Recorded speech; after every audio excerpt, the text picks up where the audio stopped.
Capacitor, संधारित्र, इसके derivations और न्यूमेरिकल्स देखकर टेंशन होती है ना? डोंट वरी, इस मास्टर क्लास में हम बोर्ड एग्जाम्स के लिहाज से कैपेसिटर के हर एक कॉन्सेप्ट को इतना आसान बना देंगे कि फुल मार्क्स पक्के हो जाएं। तो चलिए शुरू करते हैं। तो हमारा मिशन स्टेटमेंट आज का बिल्कुल साफ है। जैसा कि यहाँ लिखा है, शिवम अब संधारित्र को पूरा बोर्ड एग्जाम लेवल डेप्थ में करते हैं। मतलब डेफिनेशन से लेकर डेरिवेशंस, एनर्जी, कॉम्बिनेशंस, न्यूमेरिकल्स, सब कुछ एक ही जगह पर। बस यही हमारा गोल है, इस टॉपिक पर पूरी तरह से मास्टरी हासिल करना। अब देखो, किसी भी मुश्किल चीज पर जंप करने से पहले उसके बेसिक्स, उसकी नींव को समझना बहुत जरूरी होता है। तो चलिए फटाफट शुरू करते हैं सेक्शन 1 के साथ, द बेसिक्स। तो सबसे पहला और सबसे जरूरी सवाल, आखिर ये कैपेसिटर होता क्या है? देखो, बिल्कुल सिंपल शब्दों में कहें तो ये एक डिवाइस है जो इलेक्ट्रिकल चार्ज और एनर्जी को स्टोर करता है, जमा करता है। इसका एक ही काम है, स्टोरेज, बस। और इसका सिंबल? अरे इससे आसान क्या होगा, बस 2 पैरेलल लाइंस। ये सिंबल ही इसकी कहानी बताता है। 2 प्लेट्स जिनके बीच चार्ज जमा होता है।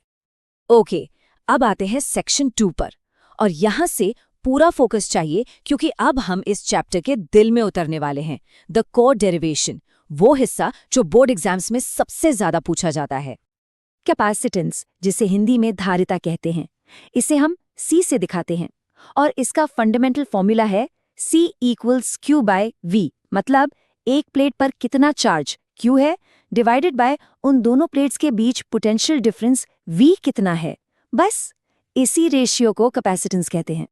ऑलराइट, सब कुछ छोड़कर अब यहाँ ध्यान दो। ये है exam alert, parallel plate capacitor का डेरिवेशन।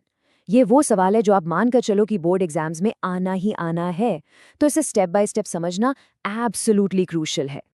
देखो, इस डेरिवेशन को हम 4 सिंपल स्टेप्स में ब्रेक डाउन कर सकते हैं। स्टेप 1, सबसे पहले सेटअप। मान लो हमारे पास 2 प्लेट्स हैं, दोनों का एरिया A है और उनके बीच की दूरी D है। ठीक है। स्टेप 2, अब हम निकालेंगे इलेक्ट्रिक फील्ड E = σ/ε0, जहां सिग्मा क्या है, सरफेस चार्ज डेंसिटी यानी Q/A। सिंपल। स्टेप 3, अब जब E मिल गया तो पोटेंशियल डिफरेंस निकालना आसान है, V = E × D। And finally step 4, इन सारी वैल्यूज को हमारे मेन फॉर्मूला C = Q/V में सब्स्टिट्यूट कर दो। बस आपको फाइनल फॉर्मूला मिल जाएगा, C = ε0A/D। हर स्टेप के पीछे का लॉजिक समझना, बस यही गेम है। अच्छा, अब एक ट्विस्ट। सोचो अगर हम उन दोनों प्लेट्स के बीच में हवा की जगह कोई डाइलेक्ट्रिक, मतलब कोई इंसुलेटर भर दें तो क्या होगा? सिंपल है, कैपेसिटेंस बढ़ जाएगी। फॉर्मूला बन जाएगा C = K∈0A/D। यहाँ K है डाइलेक्ट्रिक कांस्टेंट और ये एक गोल्डन रूल है, इसे याद रखना। डाइलेक्ट्रिक डालने से कैपेसिटेंस हमेशा ऑलवेज बढ़ती है। तो हमने चार्ज स्टोर करने की बात तो कर ली, पर जब कोई कैपेसिटर चार्ज स्टोर करता है ना, तो वो असल में एनर्जी भी स्टोर कर रहा होता है। और हमारा सेक्शन 3 इसी स्टोर्ड एनर्जी के बारे में है। एनर्जी स्टोर करने का सबसे, कह सकते हैं, फेमस फॉर्मूला है U = ½ CV²। बहुत सीधा है। U मतलब स्टोर्ड एनर्जी, C मतलब कैपेसिटेंस और V मतलब वोल्टेज। अब इसी का एक और रूप है, U = ½ QV।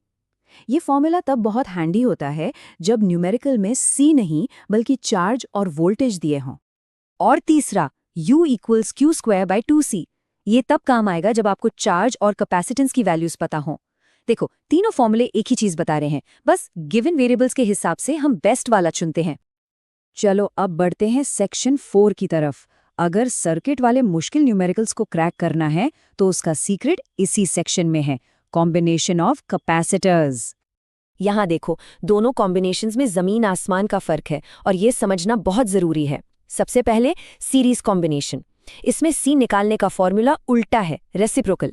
याद रखने वाली बात, सीरीज में चार्ज सेम रहता है पर वोल्टेज डिवाइड हो जाता है। दूसरी तरफ है पैरेलल कॉम्बिनेशन। यहाँ C निकालने के लिए C1 और C2 को सीधे सीधे जोड़ देते हैं और यहाँ वोल्टेज सेम रहता है पर चार्ज डिवाइड हो जाता है। ये क्या सेम रहता है और क्या बढ़ता है, यही न्यूमेरिकल्स की है।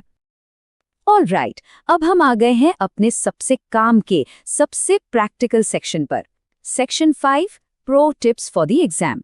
ये वो टिप्स हैं जो आपको सिली मिस्टेक्स से बचाएंगे और फुल मार्क्स स्कोर करने में हेल्प करेंगे।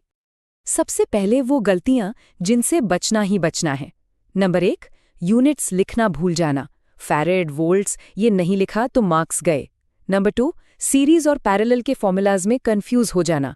1/c कहाँ लगाना है और c1 + c2 कहाँ, ये क्लियर होना चाहिए। और नंबर 3, डिस्टेंस d को मीटर्स में कन्वर्ट करना भूल जाना। ये छोटी छोटी बातें हैं पर मार्क्स यहीं कटते हैं। और अब कुछ टॉप ट्रिक्स जो दिमाग में बैठा लो। पहला, C is proportional to area. Plates बड़ी तो C भी ज्यादा।